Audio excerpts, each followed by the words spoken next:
from Anaheim Stadium. It's ESPN Sunday Night Baseball. Tonight, the Boston Red Sox and their slugging first baseman Mo Vaughn take on the California Angels. And Rookie of the Year, Tim Salmon. It's the Sunday Night Baseball Game of the Week.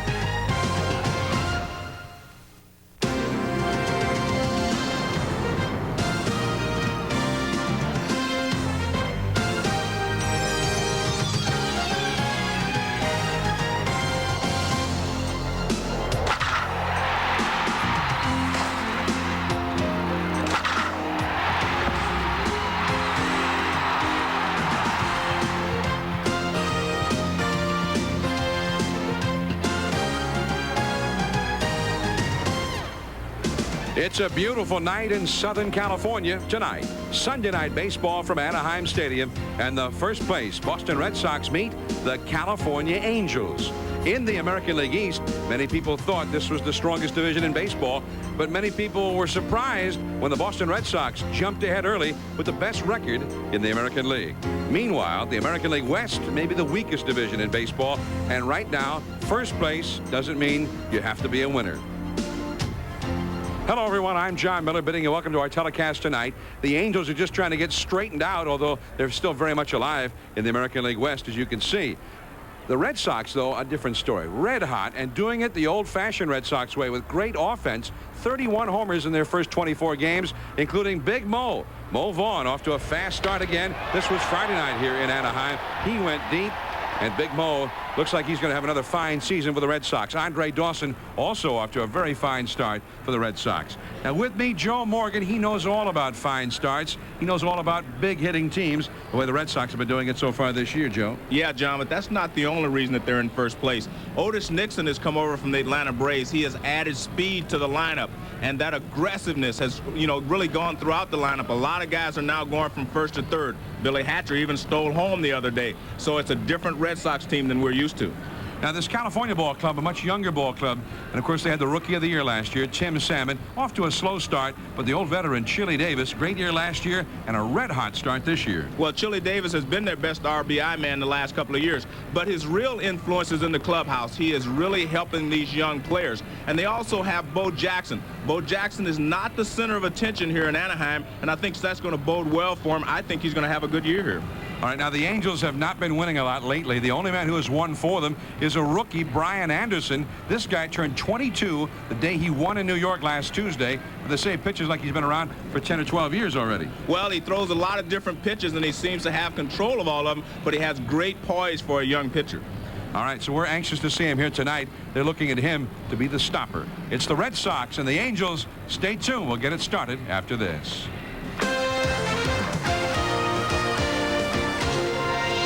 ESPN Sunday Night Baseball is brought to you by Wendy's Spicy Chicken Filet Sandwich. Go wild. And by Dr. Scholl's Insoles and Inserts. Make life in your shoes more comfortable with Dr. Scholl's. Dave, now let's move on to the world of Mr. and Mrs. Consumer. Gee, it's almost lunchtime. Yes. Now, as you can see, this pie chart illustrates your core customers. When you have a craving for a delicious bacon mushroom melt, come to Wendy's. Thanks. It's a quarter pound of fresh beef, 3 strips of bacon, and mushrooms in a cheddar cheese sauce. So what do you think, Dave? I'm satisfied. Great. Let's move on to section... Wendy's bacon mushroom melt. When you gotta have one, you gotta have one. The average person puts 9,000 times the weight of a sumo wrestler on their feet every day. That's why Dr. Scholl's created advanced insoles and inserts to give your shoes revolutionary cushioning and shock absorption. Make life in your shoes more comfortable. Toss me the ball. Ken Griffey Jr.'s always played hardball. That's why Ken Griffey Jr. presents Major League Baseball as wall-to-wall action, only on the Super NES Sports Network. It's the one game that plays in Ken's league. Let's see you hit. The hand on the left is waxing a car with an old sock. On the right is the Black & Decker Handy Buffer. It's 25 times faster and so easy, there's no excuse not to keep your car looking like new. It'll knock your socks off. The Black & Decker Handy Buffer. You can project light in any direction, but unless it's focused, you can't see clearly. That's why Infiniti employed special projector beam headlights for the J30. to safely focus light where you need it. The J also has dual airbags, ABS, and seatbelt pretensioners, but you're less likely to need them if you see the light.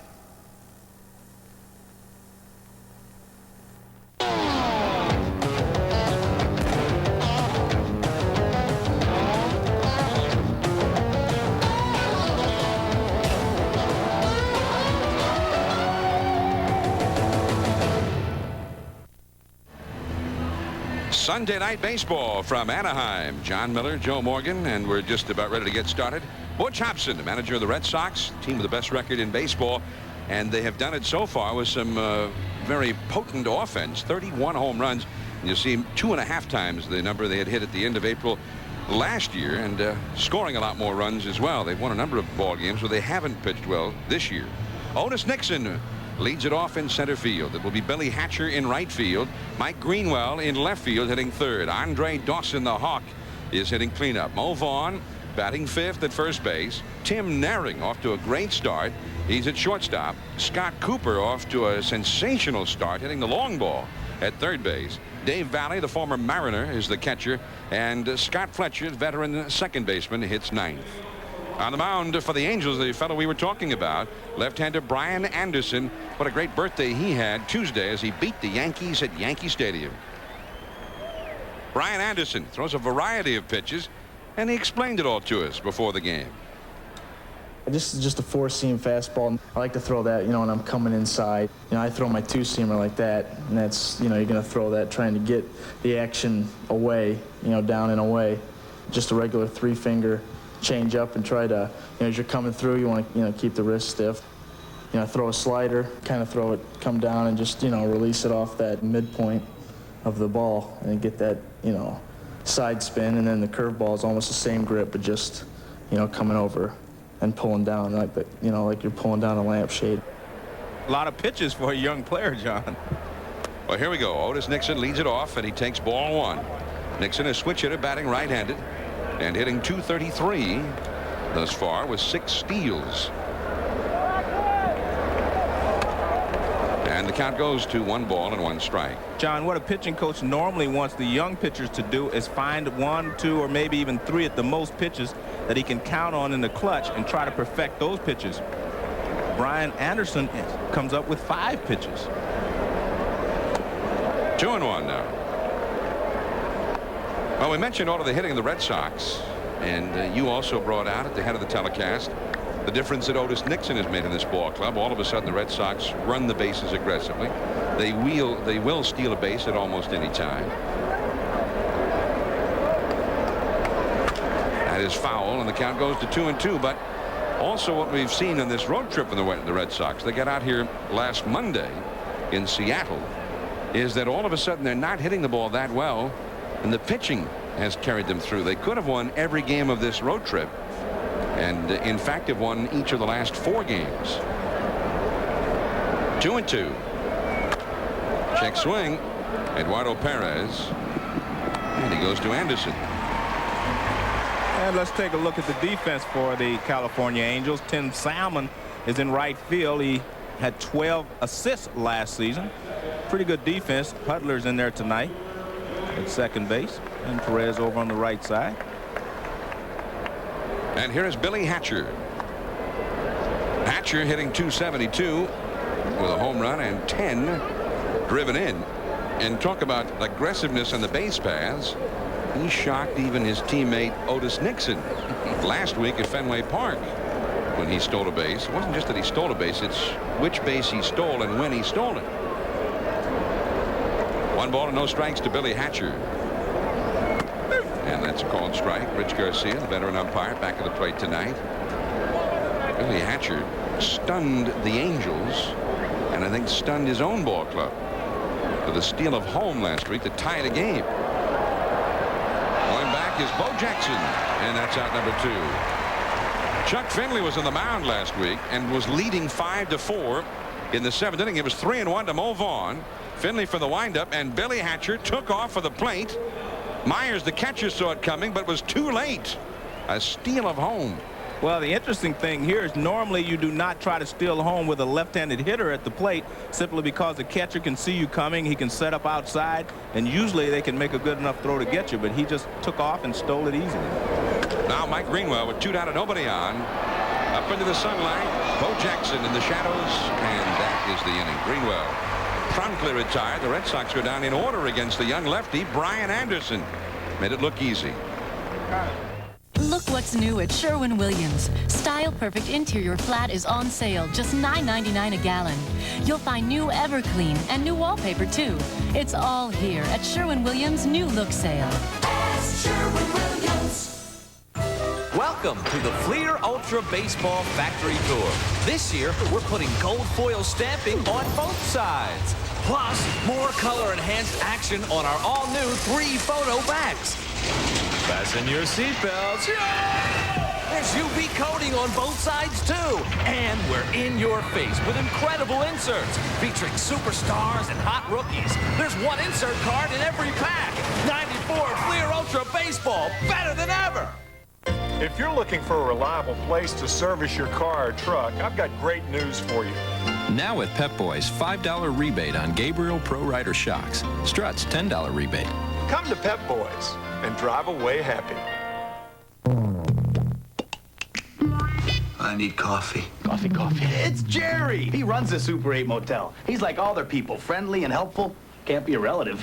Super 8, super people, super prices at over 1,000 locations nationwide. These are the best of times, and these are the worst of times for the Boston Red Sox. Buck Rogers, the manager, knows that they're only 2.5 out of first right now, and yet they just went through the highest number of losses in the month of April that any Angels team has ever had. 9-16, and they're having a terrible time here at home. Damian Easley is going to be in there for a good many years, they hope. He's at third base. Chad Curtis, the exciting center fielder. Tim Salmon, the rookie of the year last year with 31 homers in right field. Chili Davis, 112 batted in last year. Great start this year, the DH. Bo Jackson in left field. He's had some big home runs already. Eduardo Perez, son of Tony, at first base. Chris Turner, the young catcher. They've had some problems with injuries to catchers. Rex Hudler. Rex, the Wonder Dog, is back and platooning at second base.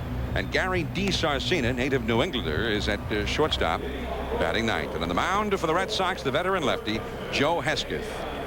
And Hesketh really throws a lot of off-speed pitches, change-up, slider, sinker. And he needs to get a lot of ground balls if he's going to be effective. And you can tell right away if he's getting ground balls, he's pitching his type of game.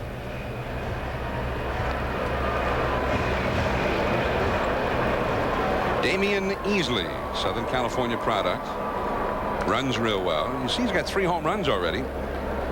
Buck Rogers thinks that Easley's going to be a guy who hit 15, 20 home runs every year. Very strong. You mentioned he had 3 home runs already. Who doesn't? Otis Nixon. All right. You got me. He said immediately without even pausing. That's a ball. 1 ball and 1 strike. But Easley is not an Otis Nixon type hitter. They think he's going to be a guy who every year will hit 15 or 20. Very strong, very compactly built, but very powerful. And that's a strike. And he had a lot of injury problems last year. A lot of shin problems. He had shin splints, and finally they were so serious he had to have surgery to correct the problem. But he hit over 300 while he was in there. And that slider misses, and it is 2-2. I asked Buck Rogers what has been his most pleasant surprise this year, and the negative side. He said that his pleasant surprise has been that Easley has been healthy, and that adds a bat to their lineup. He said the things that have not gone so well, Tim Salmon off to a slow start, and Eduardo Perez. He got him swinging. And high slider. And let's take a look at the Boston Red Sox defense. The real plus there for the Red Sox is Otis Nixon in center field. He only made 3 errors last year and 314 total chances, but that doesn't really tell the whole story. He's probably the best outfielder they've had in Boston since Freddie Lynn left. So that really helps him not only just speed on the base pass, but helps him defensively as well. There's Chad Curtis now. He too has been slumping. Curtis is a guy who had 285 last year. And it's ball 1. He bluffed the bunt, but he's been struggling. hitting only .218 with 1 home run, 7 driven in. He stole 48 bases a year ago, and he and Luis Polonia teamed up at the top of the order and gave the Angels a pretty good running game. And created a lot of opportunities for the likes of Salmon and Chili Davis. He whacks that one into right field for a base hit. First hit of the game.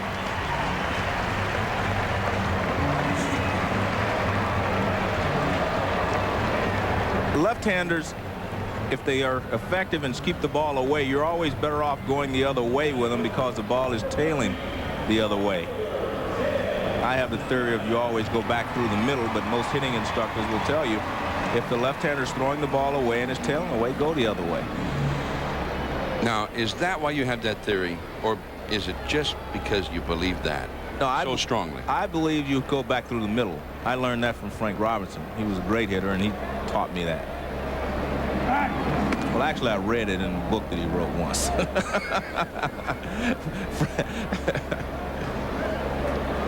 Curtis back to the bag. As we said, 48 steals for him last year, 43 the year before, so he knows how to steal a base. Joe Hesketh with 1 out and 1 on. Tim Salmon, the hitter. Big and strong and powerful.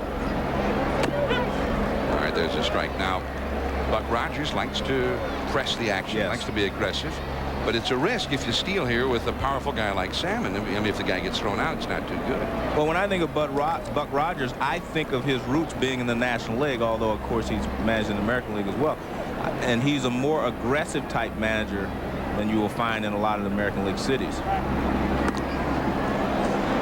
You know, John, I see a lot of similarities between the Boston Red Sox and the California Angels. Not record-wise, of course, but the similarities are that they're young players. They have a lot of good young hitters on their ball club. Salmon, Perez, easily for the Angels. Vaughn, Naring, and Cooper. Oh, he got a break there. Yes, he did. That was going to go down the right field line, but it hit Chad Curtis. Joe Hesketh with that little snap throw stepping off the pitching slab. And Curtis trying to shake it off. Well, the ball would have definitely gone down the right field line. This is your step back and throw, not your classic left-hander's move to first base. And it's very difficult to control that, John, because you're only using your arm, nothing else. You're not stepping in that direction. It's an all-arms throw. And when you do that, you have a tendency to throw wide of the mark a lot of times. 1 out, 1 on. I wonder if Mo Vaughn over there at first base, he's right near the edge of the line of shadows. He might be looking into some sunshine over there. Well, at this point of the game, the hitters are still in the shadows and the outfield is in the sunshine, and it's a little difficult to pick the ball up from all parts of the field. That's a foul by Tim Salmon. Let me finish my comment about the Red Sox young hitters and the Angels young hitters. I believe the difference is that the Red Sox young hitters at this point are a little more mature than the Angels hitters. What I'm really saying is I think the Angels hitters will become very good hitters in time. That's Mike Easler, who is the hitting instructor for the Boston Red Sox, and of course Rod Carew, the great hitter, is the hitting instructor for the California Angels. No balls, 2 strikes to count to Tim Salmon. Check swing, the appeal, strike 3. Larry Young, the first base umpire, brings him up. I have to agree with the umpire. Before I see this replay, I thought he committed as well. Yeah, you can see right there his bat head was almost pointing at the shortstop position, and then he tried to bring it back, but not quick enough. Well, Tim Salmon continues to struggle, and he leads the American League in strikeouts. Now, he has struck out 31 times in only 96 at-bats. And Chili Davis is not having those kind of problems right now. Chili has been rather creating problems for the pitcher, hitting .356. And back to the bag at first is Chad Curtis. Anything changed now with 2 down? Is he more likely to run? Well, you would think so, that you try to get in a scoring position with 2 outs, and your leading RBI hitter over the last couple of years up and back.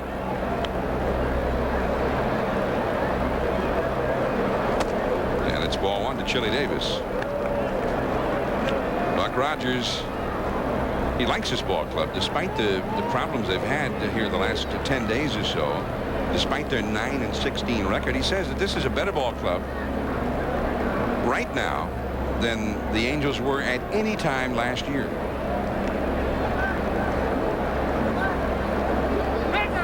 They have to remember he's had injuries to his pitching staff. You know, Joe McGrain, I think he'll be back. He's going to pitch on Wednesday. Mark Langston's got 2 or 3 more weeks before he comes back. And Finley has, you know, so he has not had the staff that he thinks he's going to have. And that's probably why he likes this ball club. They've done okay so far. There's Langston. There goes Curtis. And he'll steal it without a throw.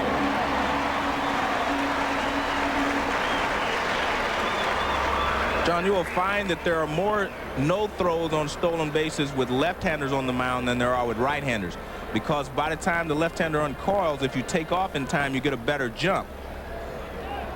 And therefore, you do not get throws. It's a slider down and in. And a no throw, wisely so. The heck with it, he said. 1 ball, 1 strike to Chili Davis. Now just a single to the outfield, but most likely bring home a run. The Boston outfield playing very deep for Chili Davis. Right back to the screen. 1 ball and 2 strikes. By their nature, left-handed pitchers are slower to the plate than right-handers, simply because they're usually working on their move to first base, whereas right-handers try to unload the ball as quickly as possible. Slow by nature. I mean, is that sort of like a mental thing? Well, because they're working on their pickoff move and their leg kick toward the bag, they try to freeze the runner with their leg kick rather than unloading the ball quickly to the plate. Unless you're looking at Jim Cott. He just threw it to the plate. That's a foul. Into the upper deck off the right field side. 1 ball, 2 strikes to Chili Davis. Now, the Angels have been struggling terribly. And it has created some tension on the field at times. Last night, Chili Davis got kicked out of the game by then played umpire Fieldon Culbreth. The manager, Buck Rogers, got tossed here Friday. John, when you're in a losing streak or you're not playing very well, your temper's always on edge. Struck him out with the slider, and Joe Hesketh has struck out the side. No relief there for the Angels. Andre Dawson coming up, and then Vaughn when we get back. Listen up. Showtime. Do or die time. Overtime.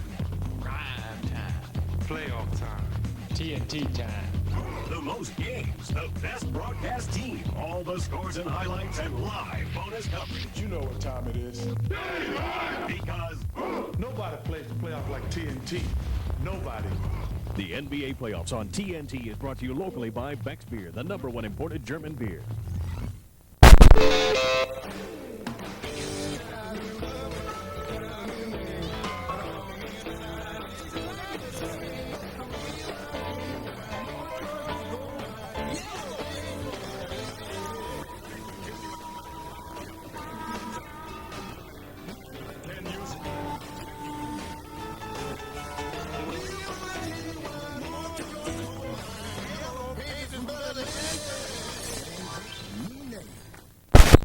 Dial a mattress. Low warehouse prices. Gave me a price, and I couldn't believe it. We wound up getting 2 mattresses instead of 1 because the price was right. And we saved quite a bit of money over the department store.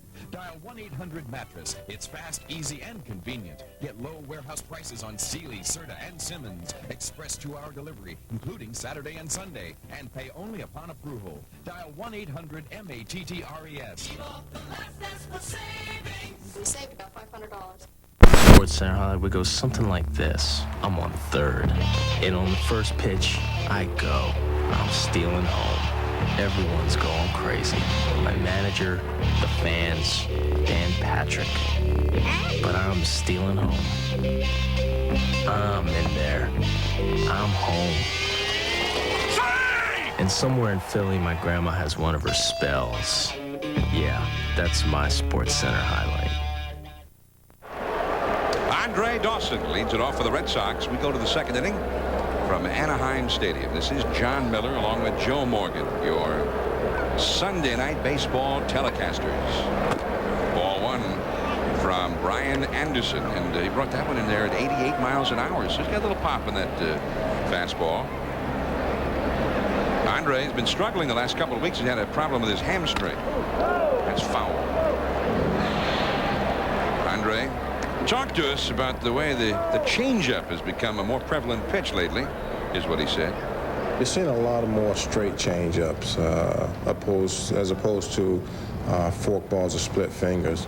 I think, as you know, pitching is offsetting the timing of the hitter. And nowadays, the pitchers aren't afraid to throw it, regardless what the count is. But you are seeing a lot more of it. And the one pitch, I think, as I said, that you're seeing a lot more of is the straight changeup. Well, not here from Brian Anderson, at least not yet. That was another 88-mile-an-hour fastball, and Dawson was able to lay off the count. 2 balls, 2 strikes. That's similar to the theory you were espousing last week, Joe. Yeah, you kind of laughed at me last week too, John. No, that's not true. Yeah. And Andre, so if Andre says it, it's okay. But when I said it, you didn't like it.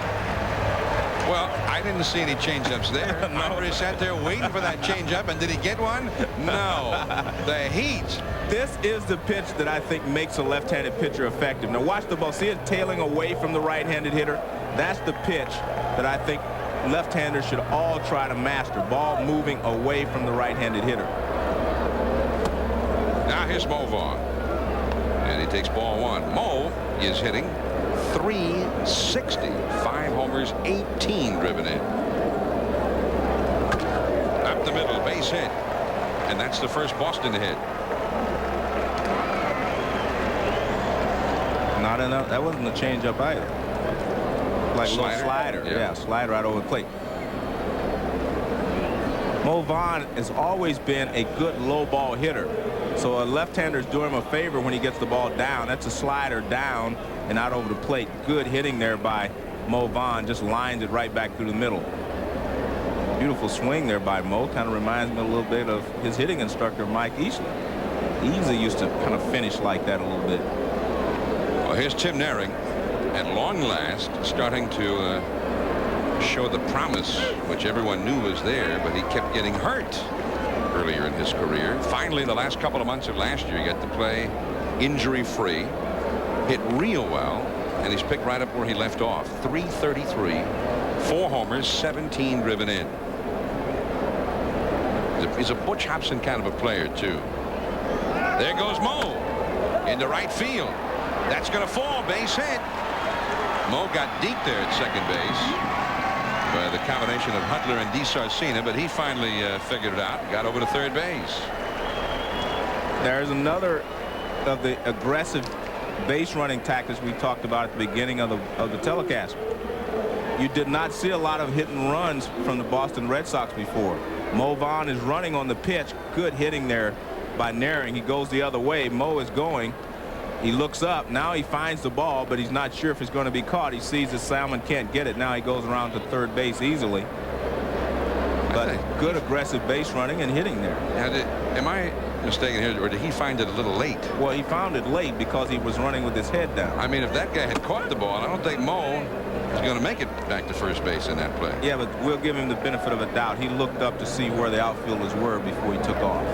Oh, he knew already? Yeah, he knew they were playing him deep. So he knew Salmon was playing deep and right. All right. So Mo is close to being a baseball genius, even though he's so young. Here's Scott Cooper. And he takes the ball. 1 ball and 1 strike. Now, Cooper is hitting .342. 7 home runs, 23 batted in. He is playing like an all-star. And in fact, last year he was the only Red Sox player to make the American League All-Star team. I talked to Mike Easler about him before the game. He says he's sitting in the seat real well, meaning he is sitting in his stance real well, not a lot of movement, and he's really attacking the ball. And he said that's the reason that he's hitting more home runs so far this season.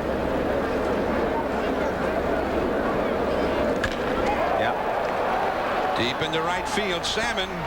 That'll get Vaughn home. He was tagging. And Boston is ahead 1-0. The 24th RBI of the year for Scott Cooper.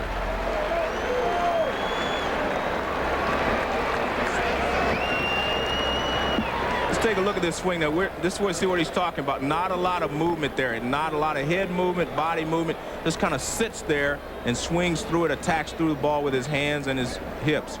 Good swing there by Cooper. He waited on that breaking ball very well.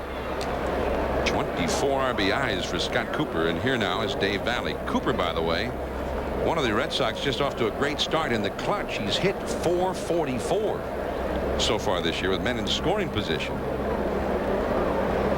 And that's ball one to Dave Valley. Andre Dawson is hitting .412 in those situations. Mo Vaughn .435. Tim Naring .391. So they're getting some great production. They've got those men out there in that scoring position. Now, when you're leading, when you're 15-7, that's how you get to have the winning record. 17-7, and that's the most victories the Red Sox have ever had in the month of April in their long history. Although they haven't often played as many as 24 games in April. That was almost a balk there. We have to watch for that. Stepping right on the borderline there. Well, that's what.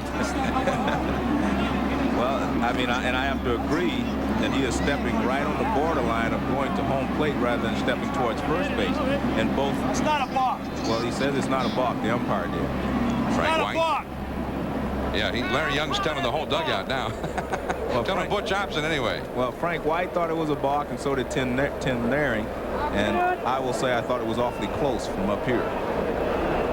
Can't see the line from up here, of course. 2 balls, no strikes. There's an imaginary line between home plate and first base. You have to step on the imaginary side towards first if you're going to first base. And of course, when you're going to the plate, you have to step on the home plate side. You can't step on the home plate side and throw to first base. 2 balls and a strike now. Yeah, Anderson got called for a balk 2 starts ago in Baltimore for that very same thing, and has been charged with 2 balks in his first 4 starts. Well, as I said, he was very close. I just happened to spot where he stepped when he threw to first base, and then all the complaints started, but he was right on the borderline. That's a much better step towards first base there. Tim Naring, the runner at first. He has not stolen a base this year. The Red Sox have stolen 18 times in their first 24 games, and that's even though Otis Nixon has not done a whole lot of running yet. Out of play off to the right. 2-2 the count to Dave Valley, the 8th place hitter. Scott Fletcher on deck. 1-0 Boston ahead in the second. Pretty good crowd tonight at Anaheim Stadium. They had a sellout here last night, 55,000. And they figured probably 35,000 or so here tonight. Well, it was cap day last night. Well, cap night. And it was also Roger Clemens night. So I'm sure a few more came to see Roger as well as to pick up their caps. And that slider misses. It's a full count with 2 down here in the second. Clemens not only pitched, he pitched like Roger Clemens last night. I saw part of that ball game, and he had a very good fastball. He had especially high. I think that's one thing I've noticed Roger was getting away from, is using the high fastball effectively. Now Perez, well, no, Perez told him that he was off the base. He was not going to be holding it, but Anderson decided he wanted to throw over there anyway. Well, he's lucky Perez got there. Well, Perez saw him coming, I guess, and he started behind him, but you could see he was kind of surprised at the throw. The pitcher does not throw to the bag in that spot. It's a balk, even though he throws it to somebody. Runner goes, and the ball is back out of play. Foul ball. That was a big debate about that, John, last year. In fact, a couple of games I saw where the first baseman was near the bag, in the vicinity is the term that was used. I didn't quite understand. Well, how'd they rule it? Well, they did not call it a balk the first time. And one time they did, so it's a matter of interpretation. Dave Valley off to a very slow start with his new ball club. Runner goes, and that one is into the upper deck. But I was always taught, like you, that if you have to throw to the base. Close isn't good enough.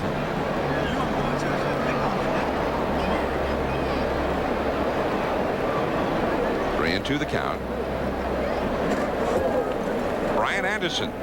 He is unbeaten as a big leaguer, despite his tender experience out of Wright State University. He was the third draft choice in the June draft last year. I mean, the third player picked in the entire draft. The runner goes, and the ball is fouled away again. Still 3-2 to Dave Valley. And Anderson has been especially tough when he's under pressure. He had to be hurried up to the big leagues because Mark Langston needed the surgery on his elbow. So Anderson was rushed in from Canada, where he had been. Into left center field and over the head of DeSarcina. Naring will stop at third. A bloop single by Dave Valley.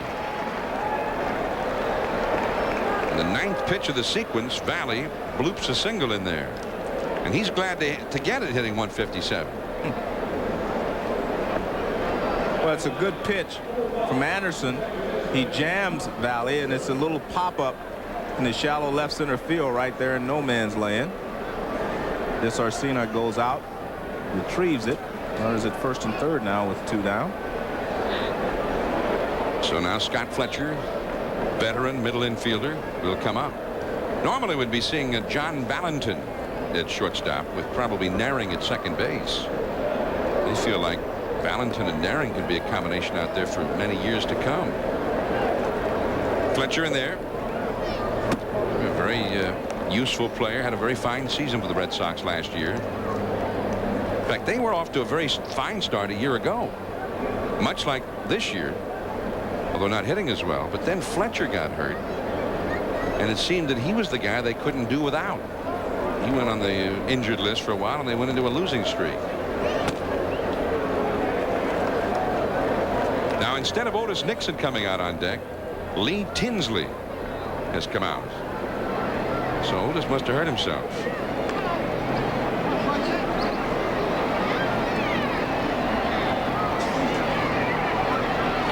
Runners at first and third, 2 down, 1 run in for Boston. And that ball is fouled away. 2-1 to Fletcher. The one thing you have to like about Anderson is being left-handed that he does throw strikes. Left-handers who can throw strikes in the major leagues usually are pretty successful. He's aggressive out there. He's thrown mostly fastballs and sliders up till now. That fastball over the inside. 2-2 the count. You see a lot of left-handed pitchers, when they get in trouble, they would start nibbling, throwing more change-up, more off-speed pitches. He seems to have a tendency to go the other way and just pop the ball when he gets in trouble, which is something good to see. There is Naring at third base alongside Gary Allenson, the coach, and Dave Valley, the runner at first base. And the slider, strike 3, and the inning is over. Boston with a run and 3 hits, 1-0. Red Sox, Bo Jackson, and then Eduardo Perez coming up. My dandruff and itch are awful. I'll try anything. Denorex tingles. Head and Shoulders doesn't. Both have effective dandruff medicine, but Denorex has something extra that tingles, feels fresh. That's why I started using Denorex. No flakes, no itch. Denorex, the serious dandruff shampoo. Polish a whole car in about half the time with new Turtle Wax Instant Foam and Shine, the first foaming car polish. It's so much easier. With ordinary polish, you have to wipe, wait, and rub. With new Instant Foam and Shine, you just foam and shine. A mirror-like shine with long-lasting Turtle Wax protection. It's never been easier or faster. So why wait? Polish your car in about half the time with new Turtle Wax Instant Foam and Shine. Monroe Sensatrack, road sensing shocks and struts. Designed to give you extra control during a swerve. Extra control over rough roads. Monroe Sensatrack gives you both extra control and ride comfort automatically. Monroe Sensatrack, like 2 shocks in 1. Call 1-800-STRUT now for a Monroe Sensatrack dealer near you.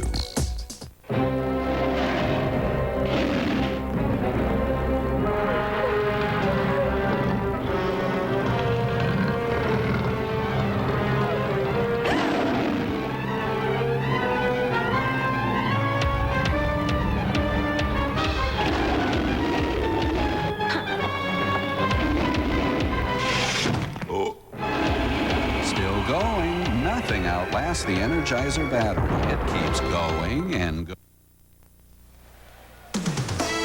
And now, here he is, Professor Joe. John, we're going to take a look at Tony Perez and Eduardo Perez. Tony Perez on the left. The thing I always liked about Tony is he always kept his left side closed. He kept his left shoulder under his chin. And then when he attacked the ball, I mean, he always got good extension and hit to all fields. Take a look at Eduardo Perez. He does not tuck his shoulder, which causes him to have to push his hands back. He has that nice step away from your hands type of stroke. His hands will just go straight back. And then he goes into a real good power stance right there. I mean, that's a lot of drive there, a lot of power generated in that swing. I think he's going to hit a lot, maybe a few more home runs than Tony. I don't think he's going to be as good an average hitter as Tony. That's more of a power hitter swing. Tony had a little bit of both. Well, here's Bo Jackson as the Red Sox lead the Angels 1-0, and then Eduardo Perez will be up next, hitting just behind Bo. Bo hitting .250, 3 homers, 12 driven in 48 at-bats up till now. That's a foul down the right field line. Bo still has that enormous strength even with the artificial hip. And he hit one here in batting practice. You know a guy's got great power when they talk about a ball he hit in batting practice. Not many have their batting practice home runs talked about. And the reason for that, John, is because you have to supply all the power yourself. The batting practice pitchers are throwing 60, maybe 70 miles an hour, so all the power has to be supplied by the hitter. Well, you see that Marlboro sign was up above that and 2 or 3 rows up into that second deck. Strike 2 to Bo, 2-2 facing Joe Hesketh. Now nobody, the reason that was so significant, nobody had ever at any time hit one into the second deck in the history of Anaheim Stadium. Bo wasn't too impressed with it, however. He said, hey, just batting practice. I wasn't trying to do it. And it is 3-2. The one I guess people mostly remember in this ballpark with Bo is the home run under the tarp in center field in the All-Star game a few years back. Hesketh got his spike caught there, John. His right spike caught, and he ended up hopping on the pitch rather than the follow-through being normal. 3-2. Struck him out with that slider, and that's 4 strikeouts already for Joe Hesketh. Well, Hesketh has 4 strikeouts, John, and all of them are basically the same pitch. Chili Davis, Salmon, Easley. This same pitch, slider down and in to the right-hander. And it's very difficult for a right-handed hitter to lay off the slider breaking down and in. There's Lee Tinsley. He has taken over in center field in place of Otis Nixon. Picked up from Seattle this spring. Now Eduardo Perez. Now his batting average is way down. .202. 5 homers, 15 batted in, though. And that goes through, base hit. Well, Eduardo has been having problems with his left wrist. You can see his tape there. He has a sprained left wrist, a spring in his left wrist, and that's really why he has been having a few problems lately. Pretty good swing. He stays back on it. In fact, he's a little late on that fastball, but he has strong enough to push it through the middle of the diamond. Not a real good swing, but it's a base hit, and I'm sure he'll take it. He'd gone through a 2 for 26 slide. And all of it basically started when he hurt his left wrist. This is Chris Turner. Only 4 for 35. They get one there, Naring to Fletcher. That was a very nice play by both Naring and Fletcher. Eduardo Perez went in very hard at second base. Now, where did he learn that? I don't think it was from Tony. The bat is broken, which takes a lot of the steam off the ball. Good play by Naring to charge it. Now he gives it to Fletcher at second. Now watch Perez go flying in. And Perez has his sights set on Fletcher. The throw is a little bit offline, but smart second baseman gets out of the way. Nothing like a smart second baseman. Because the other ones don't last long, John. All right, so who taught him how to slide like that if it wasn't Tony? Well, he probably picked it up from watching some of the other big red machine players. Who did that? Johnny Bench? Did he slide like that? Yeah, Johnny slid like that. Pete. Joe Morgan? Foster. How about no, I didn't hurt the little second baseman. That's a strike to Rex Hudler. Rex went to Japan last year and did real well. Came back to the States this year. Actually went to spring training with the Giants, but ended up coming down with the Angels, who picked up both Hudler and Harold Reynolds to platoon at second base. And that is a base hit. Turner will head to third, and he'll make it as Tinsley has to throw back into second base. Well, they call him Hurricane Hudler, and one of the reasons for that, Joe Torre said he always makes things happen. Sometimes they're good for you, sometimes they're not so good for his teammates. There is a fastball tailing away, just reaches out, hits it off the end of the bat, but he gets enough of it to get it into center field for a base hit. And good heads-up base running by Turner as he gets around to third base with 2 outs. A lot of people don't like that play, but the guy who was with us last week, Maury Wills, will tell you that there are at least 9 different ways you can score from third with 2 outs that you couldn't score from second. So you're always better off being at third base. Well, now here's the New Englander, Gary DiSarcina, off to a fine start with the bat. First and third, 2 down. Boston ahead, 1-0. And the off-speed delivery in there for a strike. DiSarcina is from Billerica, Massachusetts, a suburb of Boston. And he wears number 33 in honor of Larry Bird, former Celtic. He took the number 33 the day after Bird announced his retirement. That misses. 1 ball, 1 strike. He had 3 pins placed in his thumb during surgery at the end of last August. He got hit with a pitch by Ben McDonald. Actually stayed in the game with the broken wrist and broken thumb and helped turn a double play before he came out of the game. Who says they don't make players like they used to? He has grit. Yeah, he's got it. Went to the University of Massachusetts. When he was in high school at Billerica High, must have been a pretty good club. One of his teammates was a guy named Tom Glavine. Well, in high school, did they ever put the ball in play off of Glavine? I wonder about that. But if they did, DiSarcina's caught it. 1 ball, 2 strikes to DiSarcina. Well, there's that slider again, and that is 5 strikeouts for Hesketh in 2 innings. Top of the order coming with the Red Sox, 1-0. Taking a look at the weather, we've got a high-pressure system sitting right here, and that is bringing us nothing but beautiful clear skies and oh, Mr. Sunshine. Is it just us, or are weathermen really only guessing? But hold on, it's gonna get better. clear as a bell. Not a cloud in the sky. Soaring. Dry. That's why we make the Isuzu Trooper, because life's an adventure. Be prepared. My prediction, it's gonna rain. Trust me. Isuzu, practically amazing. When it comes to roping a steer, folks in Grand Junction, Colorado will tell you that Ron Markin can ride with the best of them. And when it comes to overhauling an engine or rebuilding a carburetor, well, he can do it all.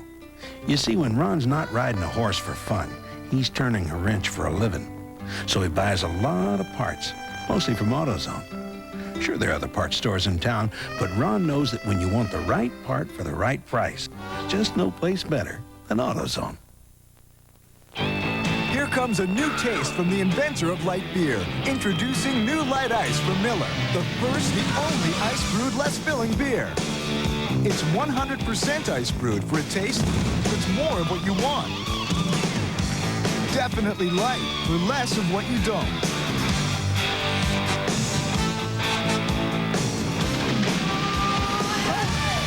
What kind of beer is that? It's new Light Ice from Miller.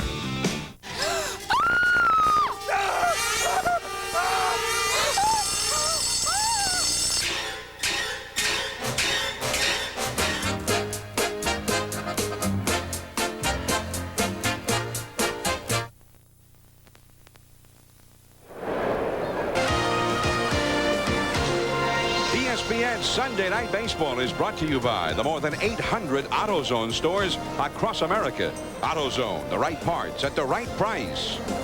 And by new light ice from Miller, the first, the only ice brewed, less filling beer.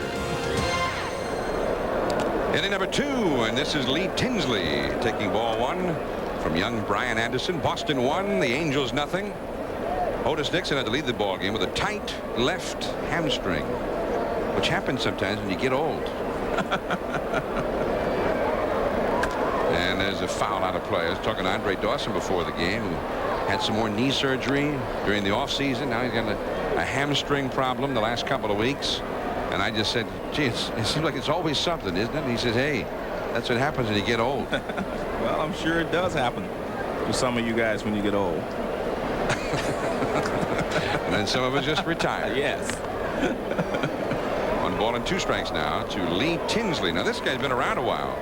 And the Red Sox were anxious to get him because he's a very fine athlete who can steal bases. He stole 34 times last year at Calgary in only 111 games last year. Hit that slider deep to center. Curtis going back. Still going back. Off the wall. Well, Otis wouldn't have done that. Now, he might have ended up at second, but he wouldn't have gotten to second that way. Well, he might have, you're right. He might have hit a single and stole second, huh? Only Tinsley's second hit as a Red Sox. I'm not so sure that Curtis saw this ball as well as you might expect. It's a low slider, and he hits it to center field. I originally thought, see, he's not going back quite as quickly as you might think if he sees the ball right off the bat, and then he only hits at the base of the wall, but it's a double for Tinsley. And you mentioned that he stole a lot of bases in the minor leagues. The Red Sox are trying to change their MO, right? Yeah. Now, why would he have the sunglasses on his hat? That one off the glove. And down to third base goes Tinsley.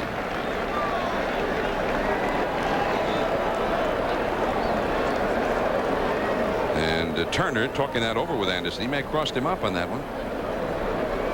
Well, let's take a look and maybe we'll see. Well, you see that Turner's set up inside. The ball is outside. I'm not so sure he crossed him up because he was ready for the fastball.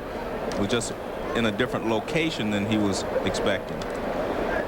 That'll be a passed ball. Charge to Turner. Now a runner at third base with nobody out.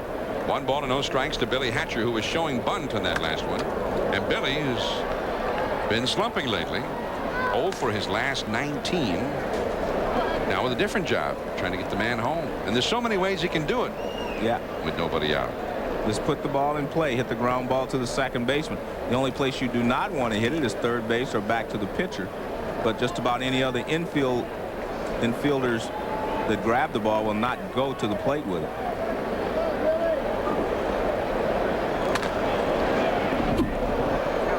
Now 1 ball and 2 strikes to Billy Hatcher. His average has fallen to 268. He lined out to left his first time.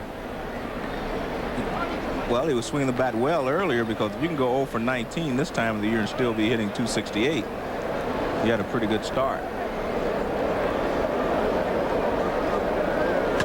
That one into left center field, into the alleyway. Coming in to score is Tinsley. And where was Billy Hatcher? Well, the throw didn't even go to second base. The throw is kind of between second and third, and I think that's what Frank White's asking him. Were you watching the same play that I was watching? But he gets the runner in.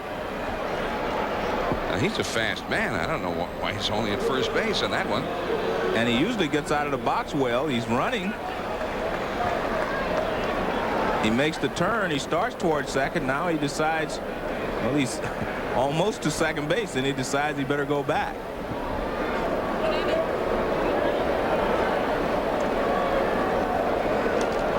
Here's Greenwell, and Hatcher back to first. That's 5 hits for the Red Sox now against Brian Anderson, and they lead 2-0. And on that play, John, you could see Bo really laboring a little bit to go after that ball and cut it off in left center field.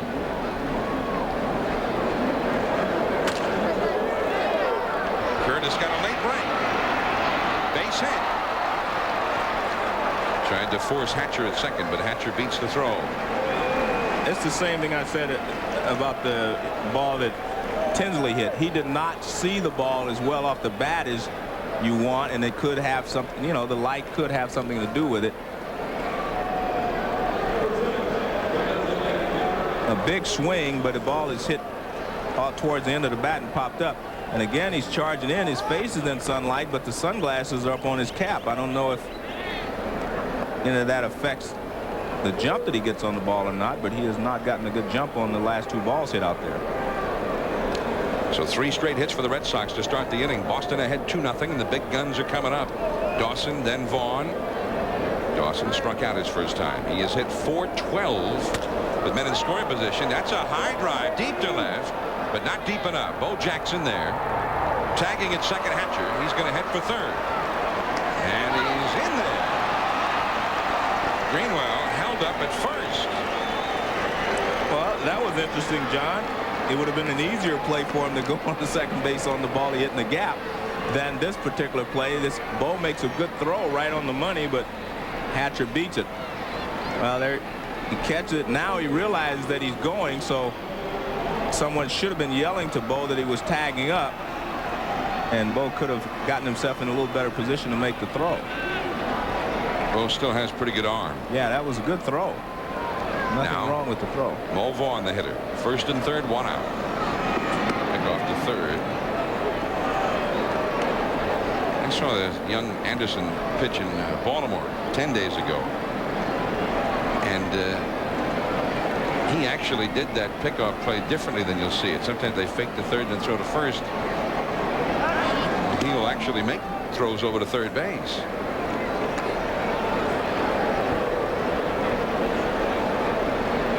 Vaughn singled his first time and scored a run. Mo has hit .435 this year with men in scoring position. He's done well in his career. Well, he gets hit. That's the second day in a row. Mark Leiter hit him last night, the Angels starter. In the words of the famous analyst Howard Cosell, I had lunch today with Mo Vaughn, and he was complaining a little bit about being hit yesterday in last night's ball game. This is a fastball. Mo is way in on the plate, but that ball is way inside. He really doesn't have any chance. Let's see where this pitch is. Last night the pitch is way inside also, and last night was after he had hit a ball foul out of the ballpark, he said. So he was a little bit surprised today, I'm sure. Well, after Vaughn got hit last night, Chili Davis of the Angels came up, and he also got hit by Roger Clemens. And Chili Davis may get hit again tonight. Now here is Tim Naring. Unlike last night, I mean, this was a tough spot. Now Anderson's really in a tough spot with the bases loaded. And Tim Naring at the plate. Naring already has a hit today. He's just having a fine season already. .342, hitting .391 with runners in scoring position. There's that changeup, but it misses low. Ball 1. You've got Billy Hatcher at third base, Mike Greenwell at second, and Mo Vaughn at first. The infield double play depth. 2-0 Boston. That's really what Anderson wants here. He wants to see Naring hit a hard grounder right at somebody. A foul off to the right. Most of the Red Sox have been hitting the ball in the air in this ball game. And obviously that's what Naring wants to do here. He'd prefer to hit a line drive in the gap if he could, but the one thing he doesn't want to do is chase a sinker down and away and hit the ground ball that will allow Anderson to get out of the inning with a double play. 2-0 Red Sox in the third, and a chance here for Boston to break open to a big early lead.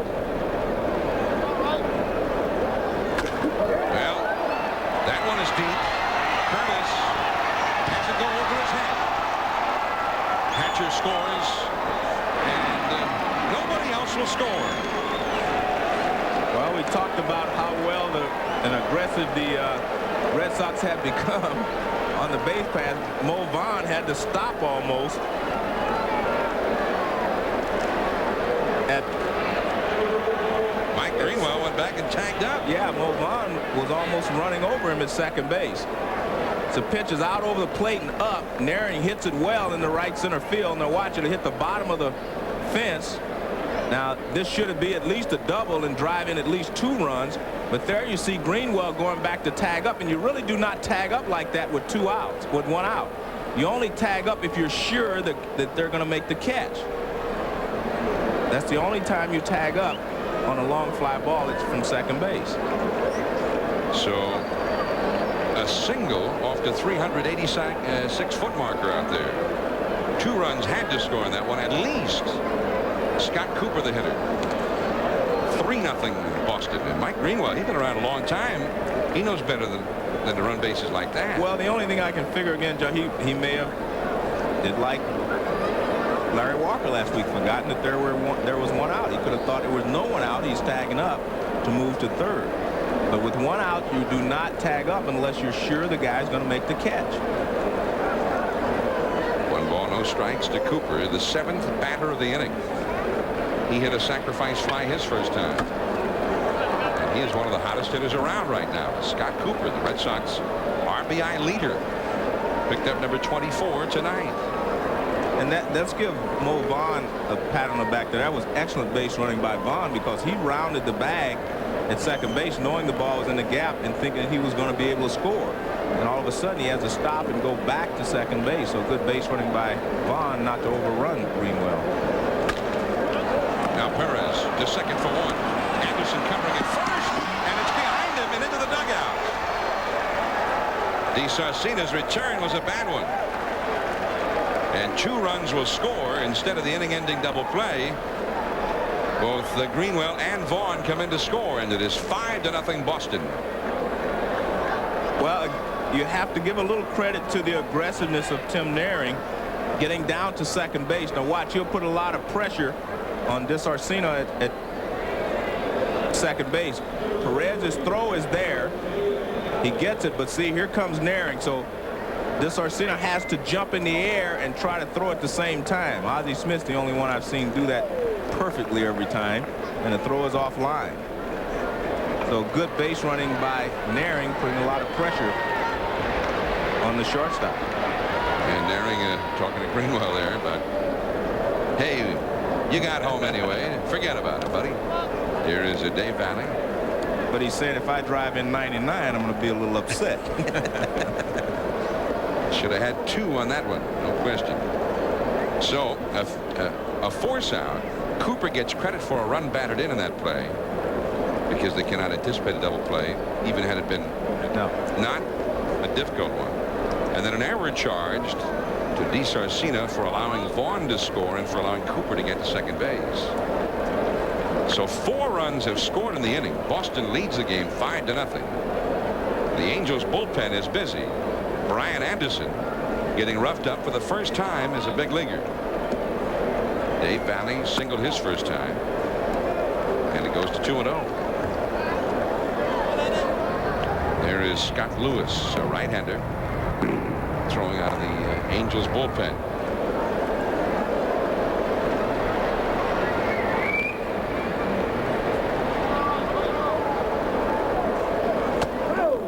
Tell you what, the last 10 days, the only Angel pitcher to have won a game is Brian Anderson. He beat Baltimore.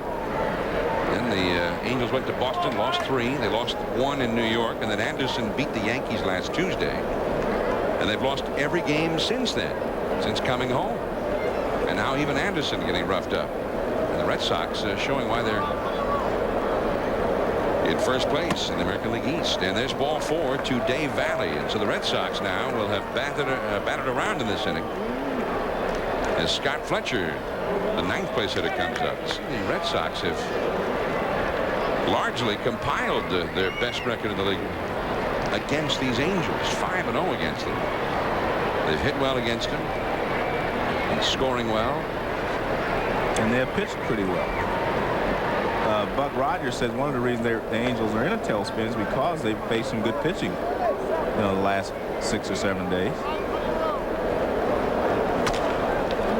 That will make it into left field past the diving DeSarcina. Cooper heading home, and he will score without a throw. Scott Fletcher makes it a 6-0 Boston lead. Valley stopping at second.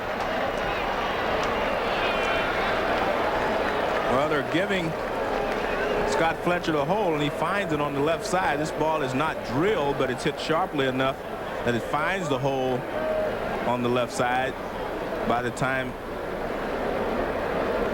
The ball is picked up by Bo Jackson. No chance of stopping Cooper, so he comes in to score. 6-0 Boston. They make short work of the young Angels phenom. We'll be back. Every time you cold start your car without Slick 50 protection, metal grinds against metal in your engine. With each turn of the ignition, you do unseen damage. Because at cold startup, most of the oil is down in the pan. But Slick 50's unique chemistry bonds to engine parts. It reduces wear up to 50% for 50,000 miles. So get Slick 50 while there's still time. Slick 50 engine formulas, the world's #1 selling engine treatments. If you're looking for a reliable place to service your car or truck, I've got great news for you. Now with Pep Boys, $5 rebate on Gabriel Pro Rider shocks. Struts, $10 rebate. Come to Pep Boys and drive away happy. Toss me the ball. Ken Griffey Jr.'s always played hardball. That's why Ken Griffey Jr. presents Major League Baseball as wall-to-wall action, only on the Super NES Sports Network. It's the one game that plays in Ken's league. Let's see you hit. Flintstones, meet the Flintstones. They're the modern Stone Age family. From the town of Bedrock, they're a page right out of history. Let's ride with the family down the street through the courtesy of Prester Pete. When you're with the Flintstones, have a yabba dabba 2 times. You'll have a gay old time. Gentlemen, our attempts to stop the Energizer Bunny have failed. We've got to get his battery. And to do it, we need somebody big. Big. Big.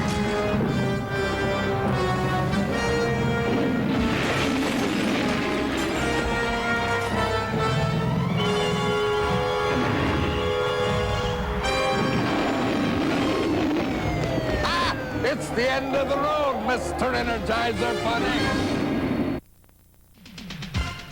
Gary Miller joining you back in the studio with some items of note like tonight's K-Factor. Rangy Johnson leads the majors with 42 strikeouts. He had 11 last night. The man he beat last week in the Bo Sox dugout, Roger Clemens, is next.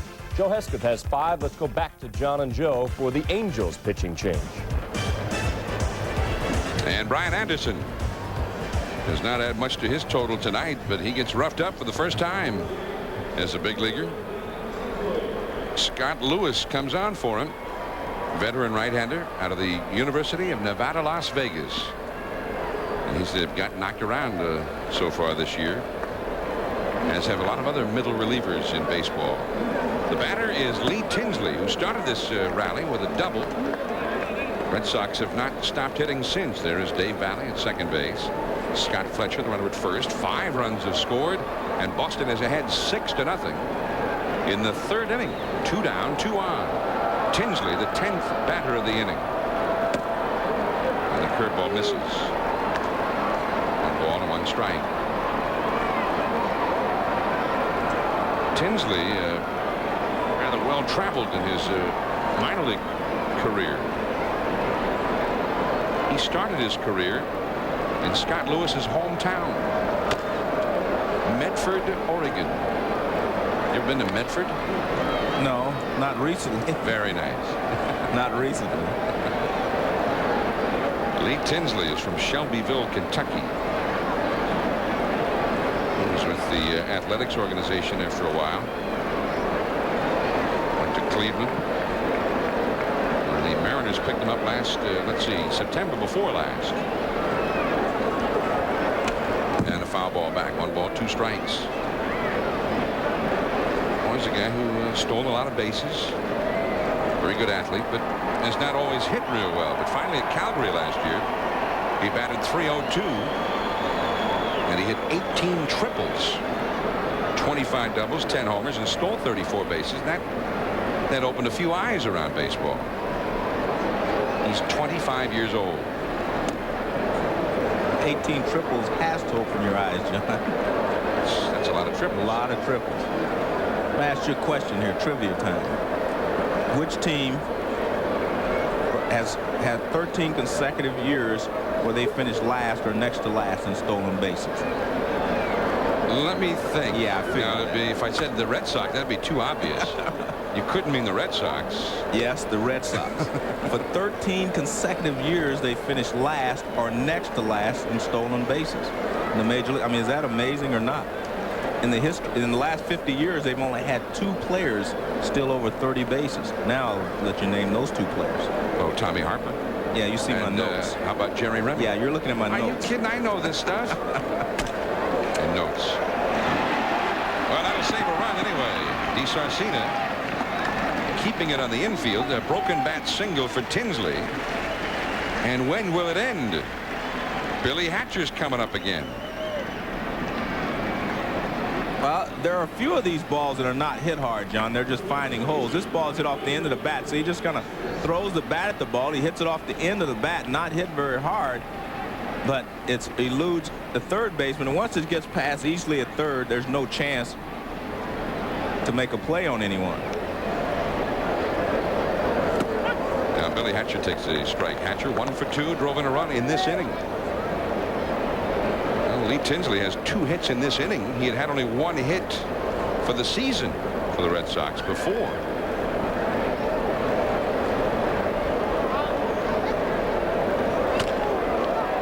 That is a base hit. Valley scores. Fletcher scores. To third is Tinsley.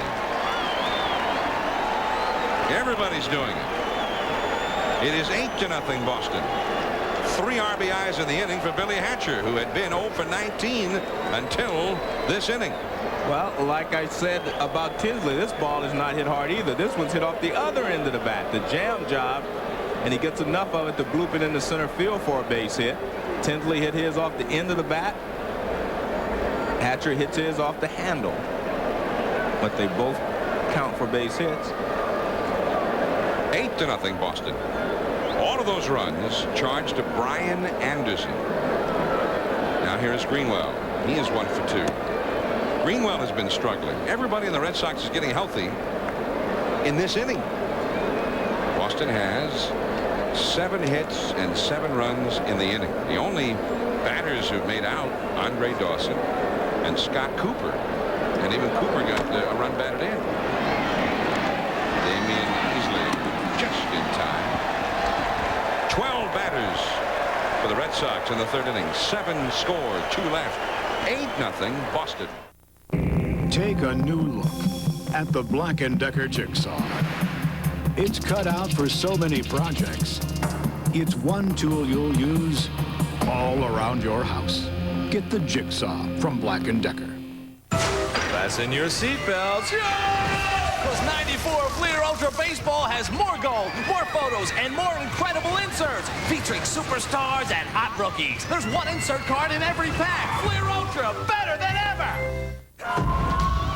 You can feel the heat. 1,100 degrees. Intense heat. The hottest. We asked some of the hottest guys in town to trade their deodorant for new Degree deodorant. Body heat activated. Let's give it a shot. As your body heat rises, only Degree releases extra protection against odor. When I heat up, deodorant's gonna kick in. Works far better than Speed Stick. Kicked in for me. Switch to the stick that's body heat activated. I'm gonna stick to Degree. I'd use it. The stuff works. Absolutely. Cool as ice. New Degree deodorant for a higher degree of protection.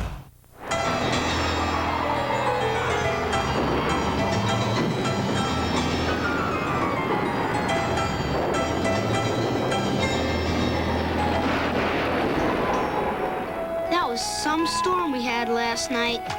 At times like this, it's reassuring to know that MetLife has the resources to pay every single customer claim, no matter how many come in at one time. Get Met. It pays. Since we started making tires back in 1894, a lot of cars have come and gone.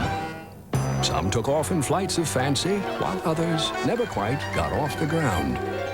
And through it all, we made tires for just about every car, truck, and tractor anybody dreamed up, including yours. Kelly Springfield, America's oldest tire company.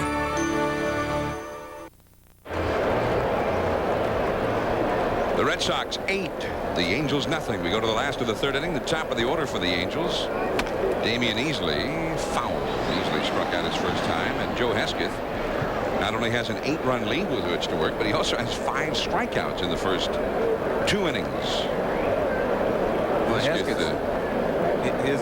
he was hanging on to the 5th starter's role with the Red Sox. You know, if he'd had a bad outing, he may have been dropped. And now he's coming on strong. Curveball misses. 1 ball, 1 strike to Easley. He has 21 strikeouts for the year in 17 in the 3rd inning, so he's been getting strikeouts even before tonight.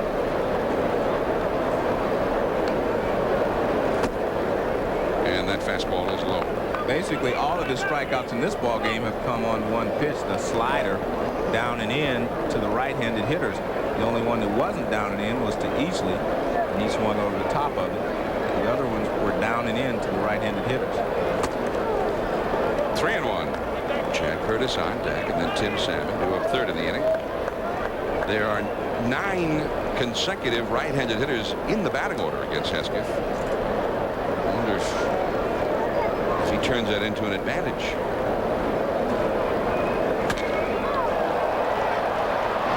Lee Tinsley. There's one. When we mentioned 5 strikeouts in the first 2 innings, here they are. Well, this is a breaking ball to Easley that's up. This one is down to Salmon. Now Chili Davis down and in. Bo Jackson in the 2nd inning. Down and in. This Arcina down and in. And those are the 5 strikeouts, all on very similar pitches. The one to Easley was a hanger, but still got the job done. You know, I have an idea to make a video out of that, a music video, Joe. What kind of beat we're going to use? Ooh, down and in. Ooh, down and in. Ooh, down and in. What do you think? Ah, forget about it. It'll never go. No, I don't think that'll work. No, people will hate it. You're right. Chad Curtis, 1 for 1. But you know, on a night like tonight, though, 8-0, it may, it may sell a couple of copies. Ooh, down and in. Yeah, okay. We'll work on it.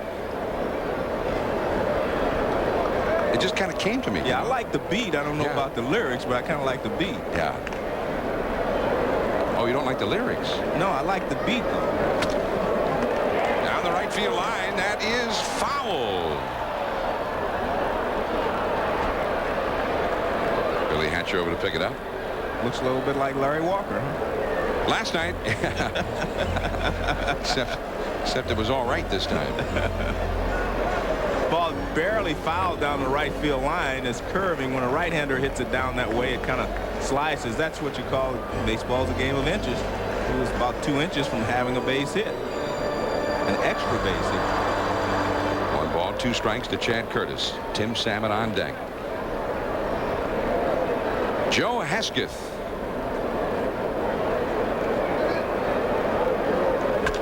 That one is drilled to center, and Tinsley gets there.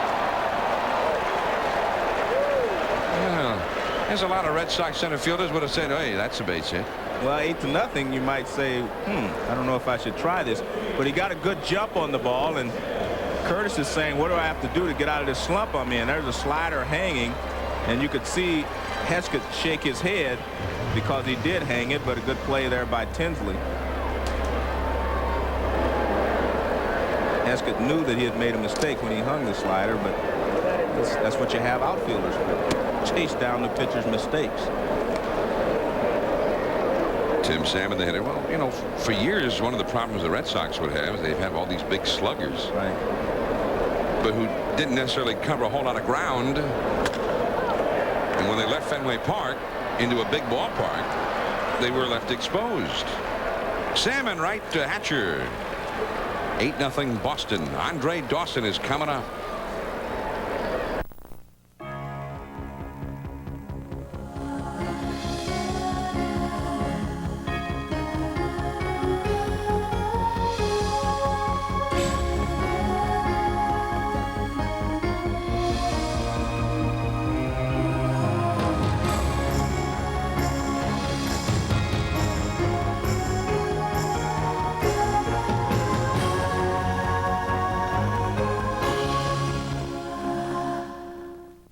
Giant Otis Anderson brought style and excellence to the playing field. Off the field, he continues with fine Italian menswear from Onore and Grande Moda. Now every man can have the feel and fit of quality Italian menswear in any size. From big and tall to the regular and off-regular, Onore and Grande Moda bring you the best in Italian men's fashions with a large selection of suits and accessories, along with an owner and staff committed to excellence with personal attention. Look good in any size with Italian menswear from Onore and Grande Moda at the mall at 4 Paramus.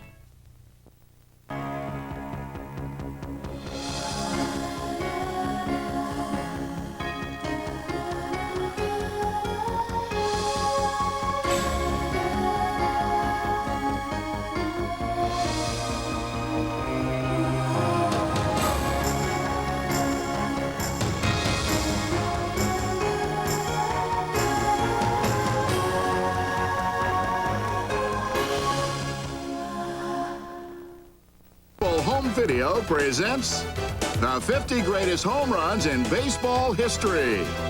This electrifying video celebrates the most exciting moment in sports, the home run. This one-of-a-kind collection salutes the game's legendary sluggers and most unbelievable moments. Relive the drama, joy, and thrills of baseball's 50 greatest home runs. The preceding message was furnished by Major League Baseball. And now we return to Anaheim, California for more Sunday Night Baseball. Andre Dawson, the great right-handed batter, the veteran, leads it off for the Red Sox. Let's go back to John and Joe. You know, like the old days, Joe. I think we need an announcer like that. You know, we did add some excitement, you know.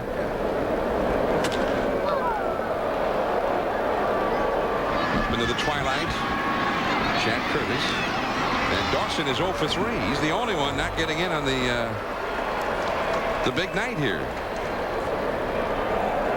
Only 2 Red Sox currently in the lineup have not had at least 1 hit in this game. Dawson is one of them, and Scott Cooper. Cooper, who is 3rd in the American League in runs batted in, he has driven into Mo Vaughn, and Big Mo takes ball 1. He is singled, and he's been hit by a pitch. He's a guy you kind of start wondering about. I mean, how good could Mo Vaughn end up being? Well, there's a lot of things well. And he's working at it, John. If you look at Mo, he is a lot smaller this year than he was before. I mean, he is physically stronger. He says he worked out all winter, had a personal trainer. And, I mean, he says he's in the best shape he's ever been in. And if you look at him, he actually looks smaller, and he says he feels stronger.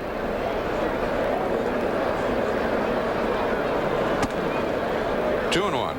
Mo last year had his breakthrough season. He hit .297, 29 homers, 101 RBIs, and didn't have a whole lot of help in that lineup either.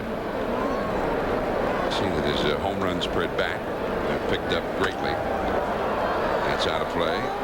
The nice thing about Mo, though, is I mean, he looks so big and strong, you'd think he'd be pulling the ball all the time, but he hits it well all over the field, and he hits well against left-handers. We saw him hit 2 homers against Jimmy Key last year at Fenway on Sunday Night Baseball. I think you have to attribute a lot of that to Mike Easler, because before he did try to pull everything. Well, that's right down the left field line. Extra bases. Bo Jackson will have to go dig it out of the corner. And Mo Vaughn has his 2nd hit of the game. This one is a double.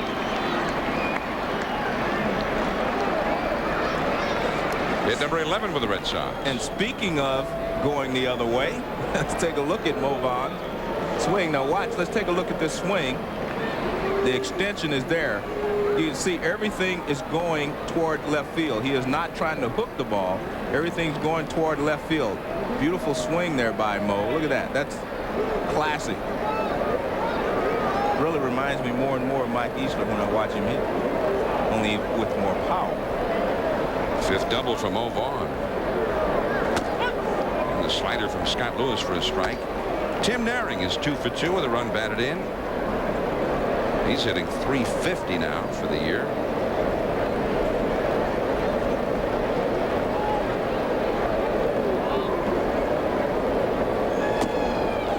And that misses. 1 ball and 1 strike. Now remember, a couple of years ago we did a game with Mo Vaughn, and I was talking about all the movement that he had with his hands and his body.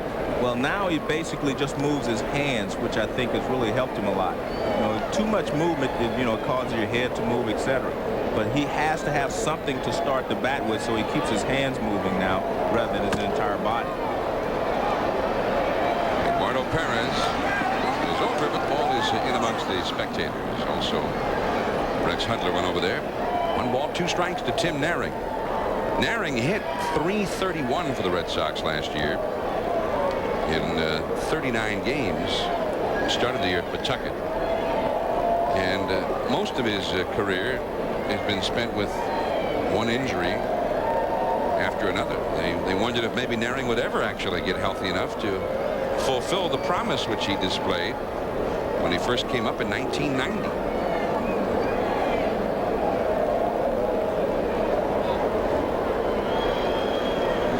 Muscle tear in his right shoulder. He's had lower back problems, had surgery in his back in July of '91. We almost had another interesting moment here on ESPN. I can't believe what we almost just saw there, Joe. Well, it's obvious he didn't pick up the target before he started. I mean, what did he pick up? Well, Turner's going out to talk. Yeah, don't throw it. Oh, man. Yeah, Buck, everything all right? Yeah.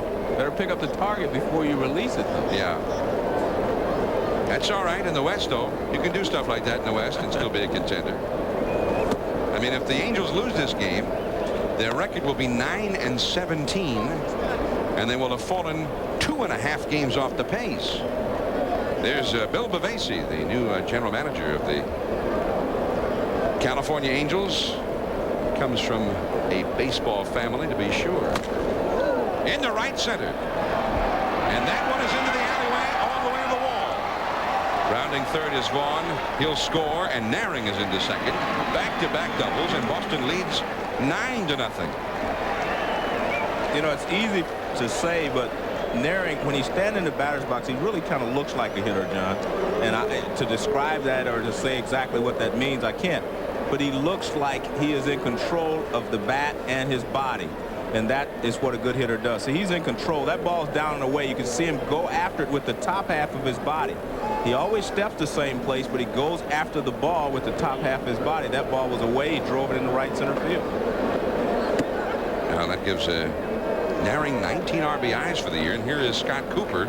Hitless tonight, but with 2 runs batted in. He's had a sacrifice fly. And then he drove in a run with a force out. He got 25 runs batted in for the year. Only Kirby Puckett and Joe Carter have more in the American League. And he might get one here. Now Tim Salmon's got a great arm and being held at third. In deference to that arm is Tim Naring. Allenson held him up. So now Cooper's got a hit. And Dave Valley is coming up. Cooper got a hit and didn't get an RBI there. This pitch is breaking down and in. Cooper catches it before it gets all the way down and in and lines it in the right field.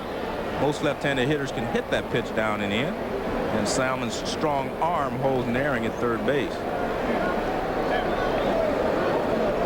Left-handed hitters, generally low ball hitters. Love that ball down and in. Sounds like another song. I got you. And then slider down and away. 0-1 to Dave Valley, who has a single and a walk and a run scored. Valley's been getting a lot of heat. He's the guy they picked up as a free agent to replace Tony Pena. Now the Red Sox pitchers, they liked working with Tony Pena. Right. Called a good game. That's a foul on a play off to the right. That's kind of a weak-looking swing there with only 1 strike. But Valley not only is not hit, which is the primary thing they picked him up to do. There's John Dobson, former Red Sox, now warming up in the Angels bullpen. But Valley has had some criticism about the way he's called games, the way he's handled pitchers. Well, John, I believe if they would have known they were going to score runs, then you can carry Tony Pena's bat. But remember now, they have not been able to, hit enough to let Tony stay in the lineup hitting 210, so forth. So I think that's why they made the change to bring another bat in. But with these young players maturing, looks like they don't need another bat.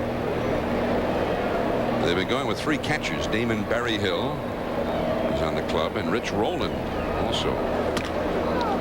shortstop. DiSarcina to second one. And the return to first, a double play. DiSarcina to Hutler to Perez. Only one run that time. 9-0. Chili Davis and then Bo Jackson when we get back. Thinking about getting a pizza? Yeah. But hey, don't get up. Call Pizza Hut. We'll deliver it. We deliver everything.